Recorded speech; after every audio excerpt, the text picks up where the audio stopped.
Part 1, The Quiet Night. It started on a night that felt too normal, too still. I had just finished work, grabbed a quick bite, and was now sitting in my living room, enjoying the quiet.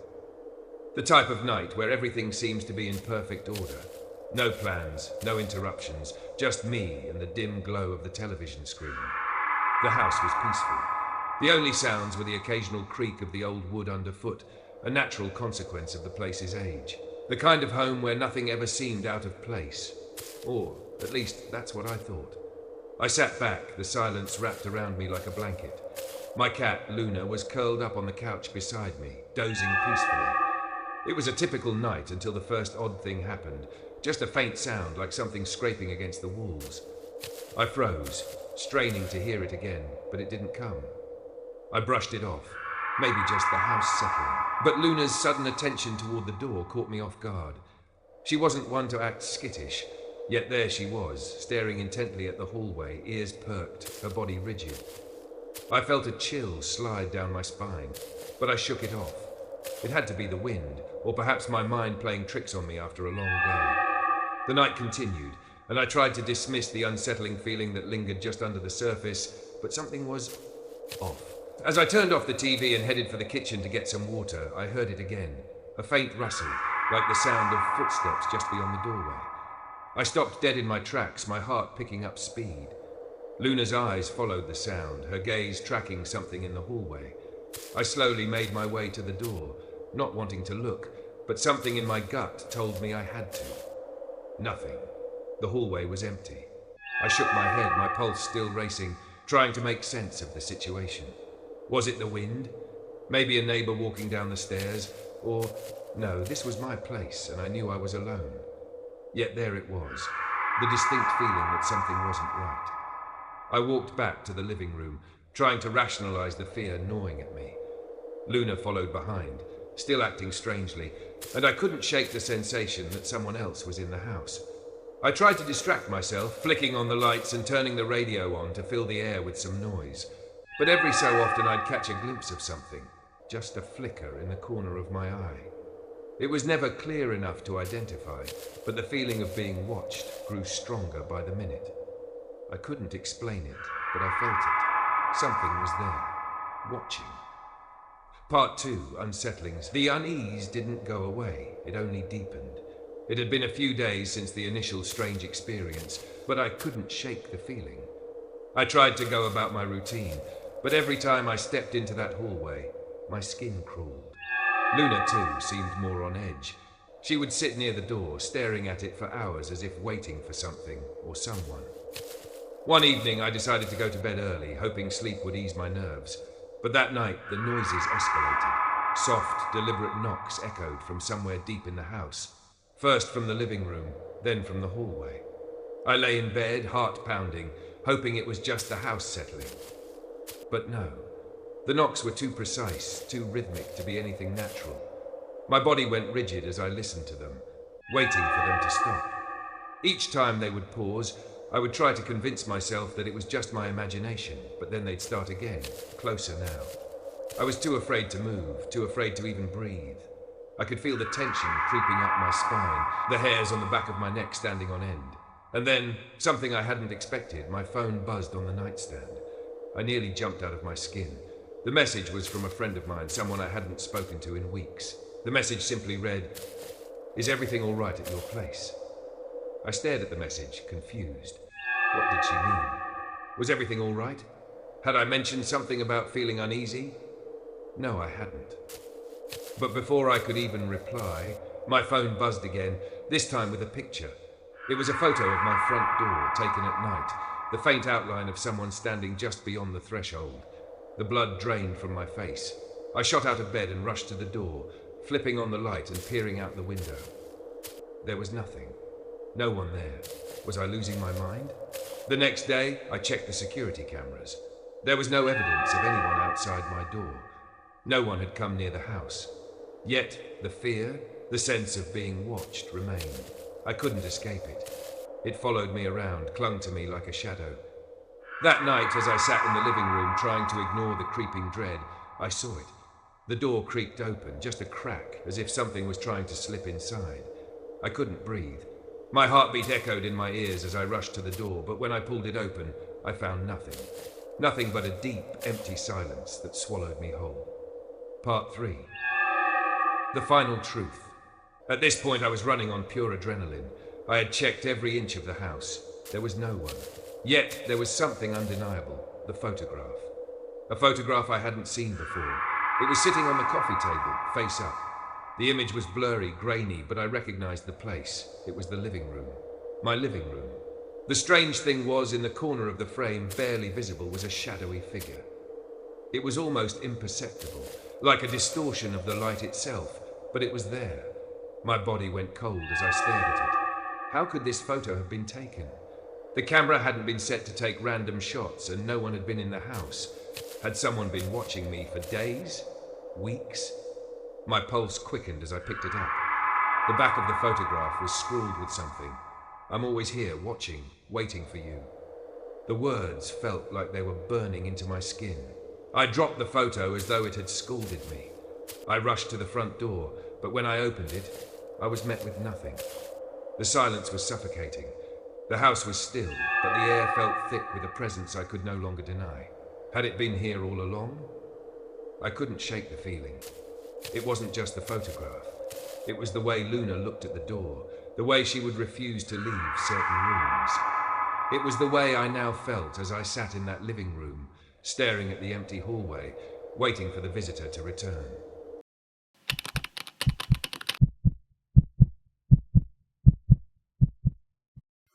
Part 1. The quiet commute. I had never been one for long commutes, but that night, everything seemed like it would be just another uneventful ride home. I worked late as usual and boarded the last train out of the station, the one that would take me through the quiet, dimly lit streets of the city before depositing me at the stop closest to my apartment. The train was mostly empty, just a few tired commuters scattered here and there. I took a seat near the window, the faint hum of the train's wheels on the tracks lulling me into a sense of calm. The overhead lights flickered occasionally, but it didn't bother me. It was just part of the atmosphere, I thought. I had made this trip hundreds of times before, and each time it was the same routine. Get on, zone out, get off, go home. Simple. But tonight, something was different.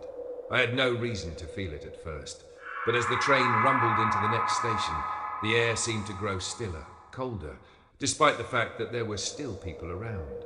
The temperature dropped unexpectedly and my breath fogged up slightly, even though it wasn't particularly cold outside. I looked around to see if anyone else seemed to notice, but no one seemed affected by the sudden chill. I pulled my jacket tighter around me, feeling uneasy. But it wasn't just the temperature. As I sat there, a strange sensation came over me. It was like being watched, but not by someone sitting across from me or standing nearby. No, this was different. This was a sensation that crawled along my skin, down my neck, as if something was behind me. I turned my head, glancing toward the back of the train. Nothing. The dim light cast long shadows in the aisle, but it was still empty. I glanced back to the front and found the empty space beside me just as I'd left it. But for some reason, I couldn't shake the feeling that something was standing there, just out of view. My heart began to race, and I did what I always did when I felt nervous. I reached for my phone. Scrolling through my messages, trying to distract myself from the uncomfortable sensation that had settled in the pit of my stomach, I heard a soft shuffle, a rustling noise, like a bag being shifted. I looked up. A man had appeared at the far end of the train, near the doors that led to the next carriage. He was standing in the shadows, his figure barely visible. There was something odd about the way he stood. He wasn't facing the doors or looking toward the seats. He just stood there, staring ahead, unmoving. His clothes were dark, too dark for this time of night, and his posture stiff, like he wasn't sure what to do with himself. I caught myself staring at him, unable to look away. The silence between us was thick, almost suffocating. I don't know why, but something about his presence didn't feel right. His stillness, his quietness, it was unnatural. Then, as the train passed through a tunnel, the lights flickered again. When they came back on, the man was gone. I blinked, my heart leaping into my throat. Where had he gone? I glanced nervously around the train. The doors at the back of the car were still closed, the seats around me still empty. There was no sign of him anywhere. I shook my head. I was tired, overworked. I needed to stop letting my mind play tricks on me. Maybe he had gotten off at the last station, or maybe I was just imagining things. But something in the pit of my stomach told me that I wasn't imagining it. Part 2. The growing unease. The feeling didn't go away. If anything, it only intensified. I tried to tell myself it was just my nerves. Maybe I was coming down with something, or maybe the quietness of the night was starting to get to me. But it didn't make sense. I had ridden this same train route countless times without anything unusual happening. So why now? The air grew colder again, and the lights flickered a second time. This time, the flicker was longer, a strobe effect that made my heart skip a beat. I leaned forward in my seat, uneasily scanning the car once more. No sign of the man. But something was wrong. Something felt off. I was sitting alone on the side of the train closest to the window, but I couldn't shake the feeling that someone was next to me. That shadow beside me, that presence that felt like it had crept into the car with me. Every time I glanced away, I'd hear the faintest shuffle of footsteps from behind, followed by a sudden, sharp silence. I turned my head quickly, but there was no one there, only the empty seats. Then it happened again, a soft rustling noise, the sound of footsteps, slow and deliberate. I jerked my head toward the aisle. There was nothing there. I was alone in the car, just me, the train, and the eerie silence. But as I tried to convince myself everything was normal, my breath began to quicken. The temperature had dropped further. It was so cold now that I could see my breath. It hung in the air like a thick fog. I stood up, trying to steady my nerves, and moved toward the door at the end of the car, thinking maybe I needed to get out of my seat, walk it off. But as soon as I stepped into the aisle, something caught my eye. There, near the far corner by the emergency exit, was the man again. He was standing exactly where he had been before, just watching. His eyes were fixed ahead, but this time he was no longer motionless. He was rocking back and forth slightly, his body swaying as if he were in some trance. A chill ran down my spine. I didn't know what to do. I should have moved toward the next car, but my feet felt frozen. The hairs on the back of my neck stood up as I slowly backed away. The man's head snapped in my direction, and in that instant I saw his face, pale, gaunt, almost sickly, with dark circles under his eyes. His mouth was slightly open, as if he wanted to say something, but no sound came out. Instead, he began to slowly walk toward me, his gait unsteady, unnatural. Every step he took echoed in the silence, each footfall growing louder. I turned on my heel and bolted to the next door, pushing it open and spilling into the next car without looking back. But as I hurried to the far end of the train, I saw something that made my blood run cold. Reflected in the glass of the next door, I could see the man. He was standing right behind me. Part 3. The final encounter. My breath caught in my throat. I had to get off the train. I had to. As the train rumbled along, I could feel the tension mounting. I tried to reach for my phone again, but my hands were shaking too much. I glanced out the window, but the darkness outside was only punctuated by the distant lights of the passing stations. The train was now moving at a steady pace, but I couldn't escape the growing sense of dread that gripped me. The man was still there. I could feel him. And then, in that moment of pure terror, the lights went out. Total darkness. I screamed, my voice echoing in the dark as I stumbled forward. But there, in the void, I heard it, the sound of his breathing. Soft, raspy, close. I spun around, but there was nothing there. I ran to the door of the next car, desperately trying to pry it open, but it was locked. Panicked, I tried again, slamming my shoulder into it. Finally, the door flew open. I nearly fell out onto the platform as the train screeched to a halt. The final station. As I stepped off the train, gasping for air, I turned around. The doors slammed shut behind me, and I watched the train pull away, disappearing into the night. But before it did, I saw the figure standing at the window. His face, that sickly pale expression, was pressed against the glass, watching me as the train sped off into the darkness.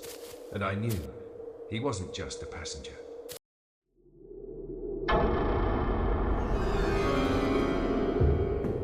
Part 1. The Dare. It was supposed to be a joke. Just a stupid dare among friends, the kind of thing you do to impress one another. We had all heard the stories, the whispers about the old house on the hill. Some people said it was haunted, that it was cursed, and that anyone who stayed there too long would disappear. But it was always the kind of thing that people would laugh off, as if it were a tale spun by the local kids to scare the newcomers. I didn't believe in ghosts, never had. But then again, neither did any of us. We were just out for an adventure, something to pass the time on a dull Saturday night. We didn't realize that what we were about to get into would change everything. The house sat on a hill on the outskirts of town, overlooking the valley below. It was abandoned, at least it looked that way. The windows were boarded up, the front door hanging off its hinges, and the once white walls were now dark with age and neglect. We had passed it countless times, our eyes flicking toward it whenever we drove by, wondering what lay inside. But no one ever went near it. That is, until tonight. We parked down the hill and walked up, the sounds of our footsteps crunching over the dry leaves echoing in the stillness. The night air was cool, and there was a faint smell of dampness, like something long forgotten. It felt like we were stepping into a different world, one that no longer cared about the passage of time. "All right, who's going first?" Sam, one of my closest friends, asked, her voice slightly higher than usual. There was a nervous excitement in her tone. I could see the fear in her eyes, but she was trying to hide it. The rest of us were equally hesitant, but too proud to back out. "I'll go," I said, stepping forward. I figured it would make me look brave, show that I wasn't afraid of some old house. After all, what could happen? As I grabbed the handle of the broken door, the wind picked up, sending a chill down my spine. I paused, looking back at the others.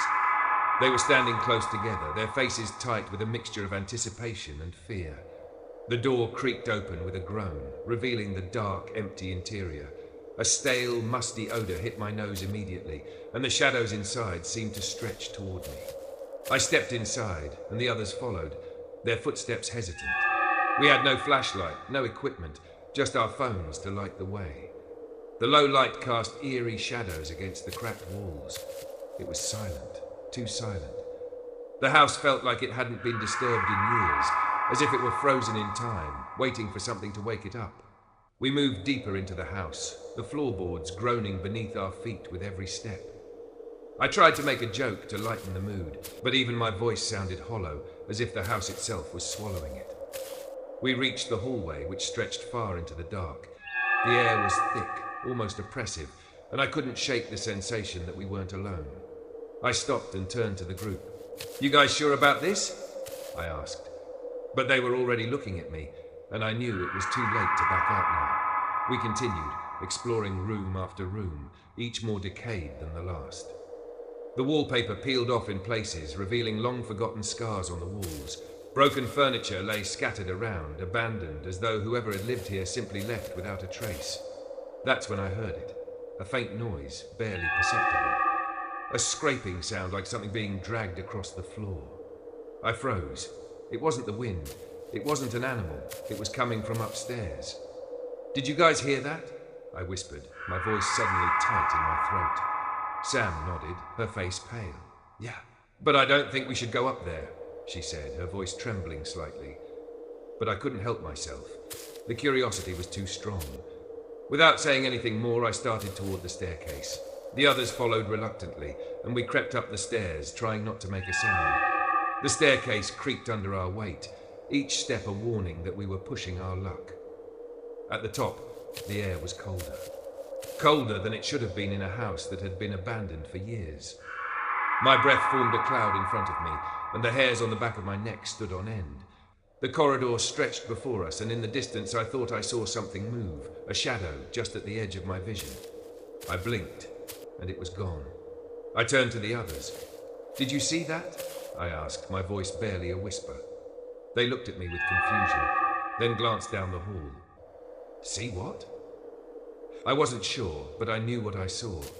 Then the scraping sound came again. This time it was louder, closer. It was coming from one of the rooms at the end of the hallway. We exchanged nervous glances, but none of us moved.